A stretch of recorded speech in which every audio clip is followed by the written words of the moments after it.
Okay, so who would agree that man has got some basic problems? Just a little. I would say that's a pretty accurate statement. That man has some base problems. One of those basic problems will be revealed in Romans 5, verse 12. Anybody want to read that? Sure. Go ahead. Okay. Therefore, just as sin entered the world through one man, and death through sin, and in this way death came to all men, because all sinned. There you go. Does anybody know what the definition of mortal means? Mortal. Can die? Mm-hmm. Yeah. Exactly. Can die. That's a good one. Subject to death is what it means.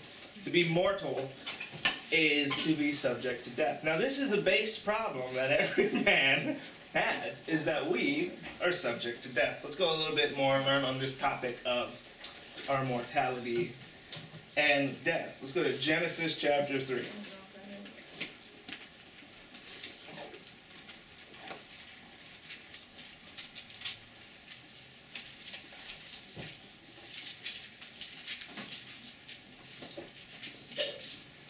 And in verse 19 of Genesis chapter 3, it says, "In the sweat of thy face shalt thou eat bread." This is God talking to Adam. "Till thou return unto the ground. For out of it wast thou taken, for dust thou art, and until dust thou shalt" what? Return. See, the original intention, or the original design, didn't have death in it. The original design did not. It says in James that death, the wages of sin is death, when death came by sin. So the original design was a perfect design without sin, therefore a perfect design without death. But sin entered the world, as we read in Romans chapter 5, by a man named Adam. And one of those byproducts of his sin is that death entered the world. And in Genesis 3:19, it says, of course, we're formed out of, earlier in the chapter, or in these 3 chapters, we were formed out of the dust of the ground.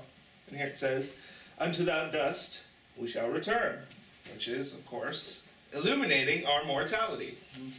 Psalm 6, let's go here. Let's learn a little bit more about this interesting topic of death. Somebody start the emo music now. Go.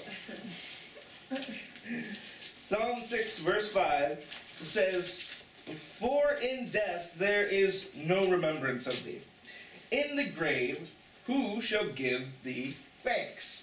When a person dies, there is no remembrance. The person who dies doesn't have the capacity to remember. That's one thing it says here. "And in the grave, who shall give God thanks?" This is a psalmist, David. And he's pretty much talking about the plight of his mortality. He's saying, "Oh God, in the grave there's no remembrance of thee. Who's going to give you thanks in the grave, God?" Very interesting. Psalms 30, let's go there.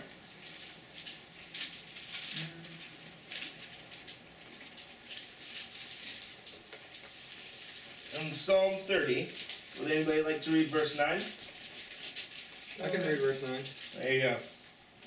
"What profit is there in my blood when I go down to the pit? Shall the dust praise thee? Shall it declare thy truth?" There is no profit in your blood, no benefit of blood, when you're dead, when you shall go down into the pit.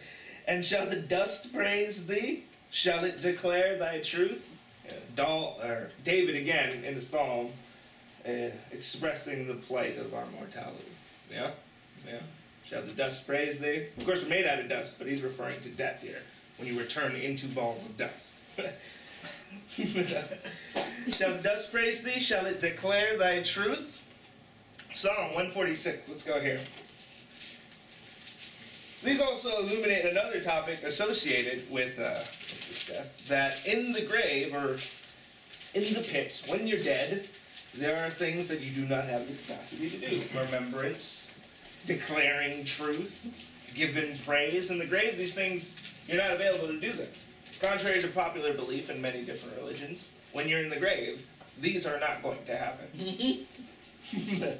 Psalm 146, verse 3 says, "Put not your trust in princes, nor in the sons of men, in whom there is no help. His breath goes forth, he returns to his earth. In that very day his thoughts what? Perish." And there's an idea and there's a concept, even largely in Christendom, that when people die, they just go on to a better place. They just float off